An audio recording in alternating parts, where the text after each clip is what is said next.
Ganesh চতুর্দশীর video. তো যাই হোক, তখন আমি ভিডিওটা মানে এডিট করতে পারিনি, আর অনেক দিন থেকে আমি ভিডিও এডিট করি না, আর ভিডিওটা ভয়েস ওভারও দিই না। তো ভাবলাম যে এই ভিডিওগুলো তোমাদের সাথে একটু শেয়ার করি। আমরা যেখানে থাকি মানে যে কোনো ফোর্সেই দেখবে যে তারা সবার যে ধর্ম, সবার যে মানে যে কোনো পুজো হোক, অনুষ্ঠানই হোক, সবাই সবার মতন করে সেলিব্রেট করে। আর যে কারো ধর্ম হোক না হোক, তারাও সব কিছুতেই উৎসাহ দেখায়। তো এখানে দেখো, যেদিন লাস্ট আমাদের কিন্তু মানে বেসিক্যালি সবাই 3 দিন বা 5 দিন করে, তো আমরা সে জায়গায় 7 দিন আর 10 দিনই করেছিলাম। 7 দিন থেকে 10 দিন হয়েছিল। প্রত্যেক দিন সন্ধ্যেবেলা ভজন, তারপরে প্রসাদ দেওয়া।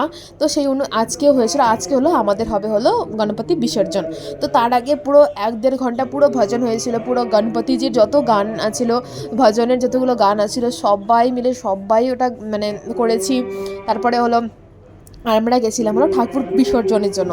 ঠাকুর বিসর্জনে যাওয়ার সময় আমাদের কাছে ওরকম বড় ছিল না, বড় ডেকোরেশনের কোনো ছিল না। হোম থিয়েটার 2টো ছিল, তো সেটা দিয়েই আমরা ডান্স করতে করতে নিয়ে গেছিলাম। আর তারপরে গণপতিজিকে বিসর্জন করা হলো। স্যারেরা একদম পুরো জলের মধ্যে, অত রাতে মানে মোটামুটি তখন 8টা বাজে, অত রাতে আমাদের এখানে একটা পুকুর আছে, 2টো আছে।